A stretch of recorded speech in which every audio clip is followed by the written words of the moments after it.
जैसा कि हम जानते हैं कि जो हमारा परमुटेशन होता है वो जनरली अरेंजमेंट के ऊपर ही हमारा जो क्वेश्चन होता है उसको हमें फाइंड करना होता है कि कितने टोटल नंबर ऑफ अरेंजमेंट हमारा पॉसिबल है। उसे फाइंड करने के लिए हम इसमें दो थ्योरम है हमारे पास जिसे हम बोलते हैं फंडामेंटल प्रिंसिपल ऑफ काउंटिंग। उसे आज हम देखेंगे कि अरेंजमेंट जितने भी total number of possible arrangement होते हैं हम उसे किस तरीके से हम उसे काउंट करते हैं। दो प्रिंसिपल हमारे पास, उनका नाम क्या क्या है। पहला नाम है उनका लॉ ऑफ एडिशन और दूसरा हमारा लॉ ऑफ मल्टीप्लिकेशन। पहला लॉ ऑफ एडिशन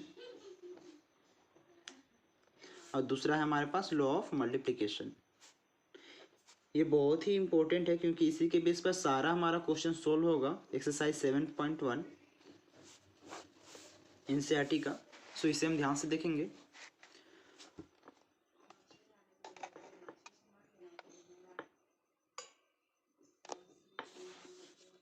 हम पहला देखते हैं लॉ ऑफ एडिशन। क्या हमारा बोलता है law of addition.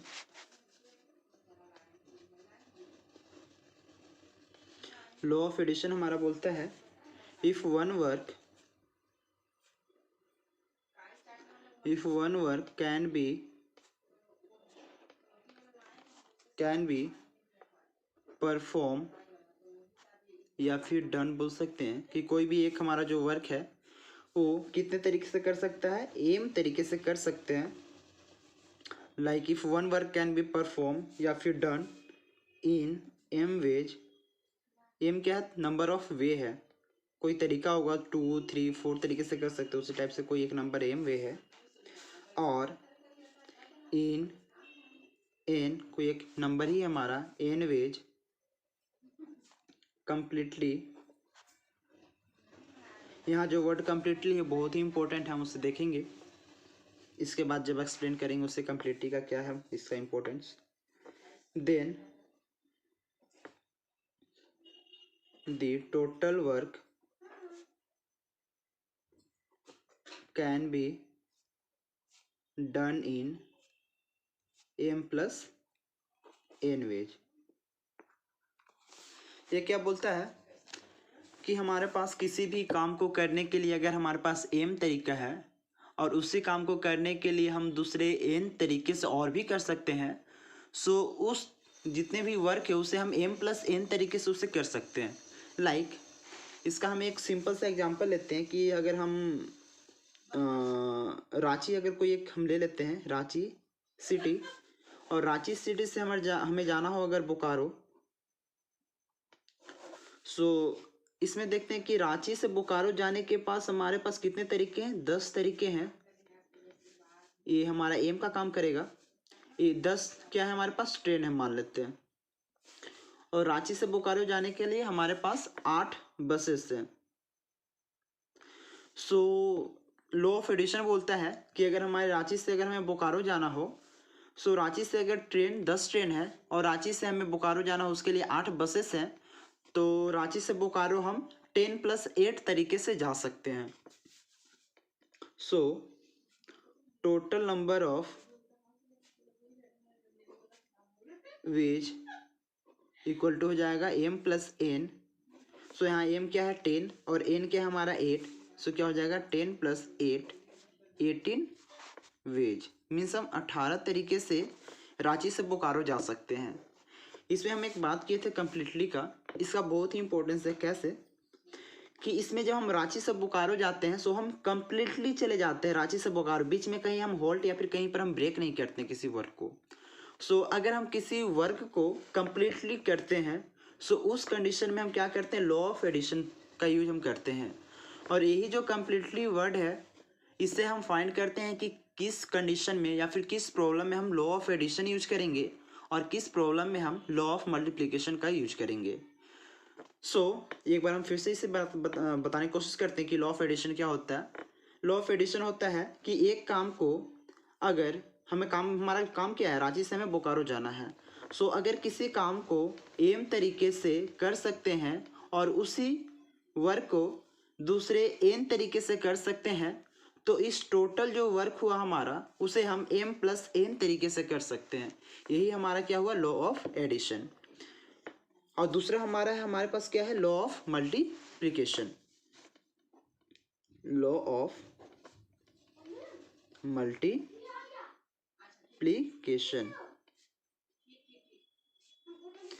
Law of multiplication हमारा क्या बोलता है कि if one part of work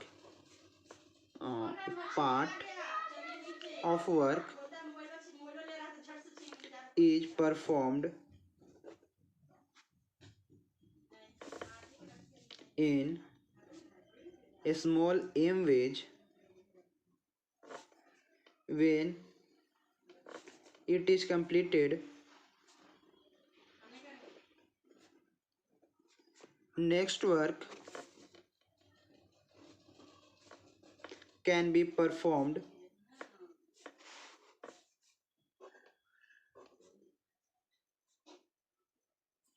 in a small n ways, then the work can be done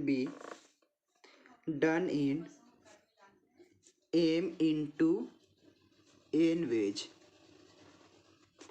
इसमें ध्यान दीजिएगा क्या बोलता है हमारा लॉ ऑफ मल्टीप्लिकेशन कि हमारा जो कोई एक वर्क है उसके एक पार्ट को कंप्लीटली नहीं हो रहा है। यहाँ पर देख रहे हम कंप्लीट कर रहे थे और यहाँ पर हमारा क्या होता है एक वर्क का है किसी एक पार्ट को हम एम तरीके से कर सकते हैं और उसी वर्क के जो नेक्स्ट पार्ट है उसको हम कितने तरीके से करते हैं एन तरीके से करते हैं।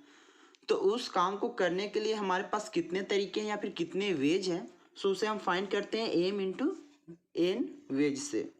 सो कैसे अगर हम एग्जांपल देखें लाइक यहाँ से हम एग्जांपल लेते हैं रांची टू बोकारो।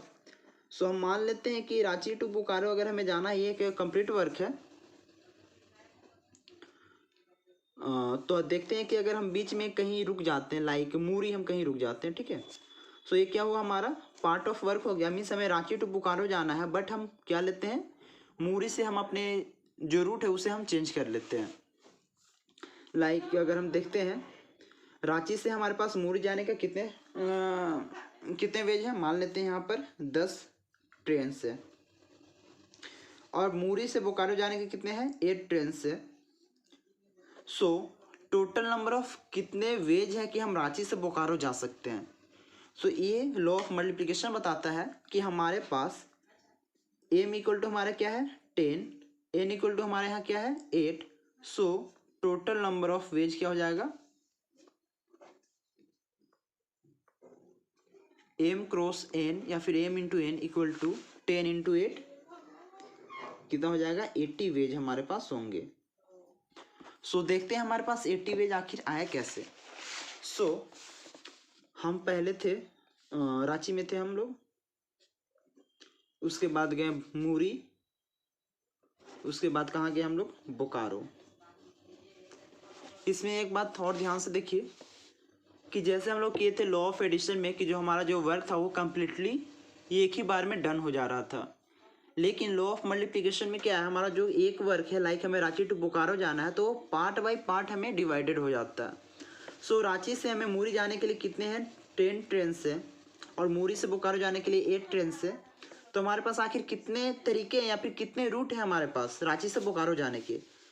सो कितने हो जाएंगे 10 इंटू 8। सो देखते हैं कैसे जैसे रांची के लिए हमारे पास 10 ट्रेन है मूरी जाने के लिए तो कितने हो जाएंगे 1 2 3 4 5 6 7 8 9 10 और इस रूट से कहाँ पहुँचे हम लोग मूरी पहुँचे हैं अभी लेकिन मूरी से बोकारो जाने के लिए कितने ट्रेन हैं 8 ट्रेन हैं।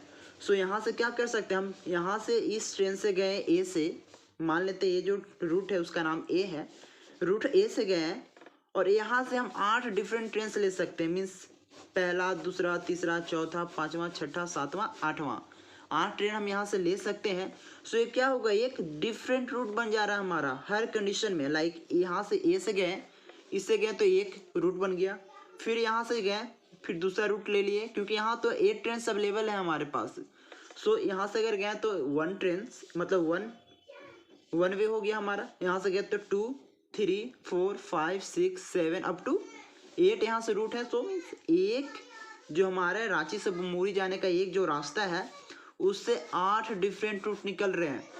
सो इससे कितने निकल गए 8। उसी तरीके से अगर हम जाते हैं रास्ता 20 मीन्स सेकेंड अगर हम रूट से जाते हैं रूट से, सो इससे भी फिर क्या कर सकते हैं, इससे भी हमारे पास 8 तरीके हैं, क्योंकि अगर हम मूरी पहुंच जाते हैं तो मूरी से फिर जाने के कितने तरीके हैं, 8 तरीके हैं। सो हम यहाँ से भी कितने तरीके से जा सकते हैं, 8 तरीके से। सो ये सब, लेकिन एक ध्यान दीजिएगा, सारे जो रूट है सारे डिफरेंट है, कोई मर्ज नहीं कर रहा। मीन्स अगर यहाँ से आए हैं मूरी तक, फिर मूरी से हम डिफरेंट ट्रेन से ले रहे हैं, तो हमारे जो रास्ते वो डिफरेंट है, क्योंकि रूट ही अलग अलग है।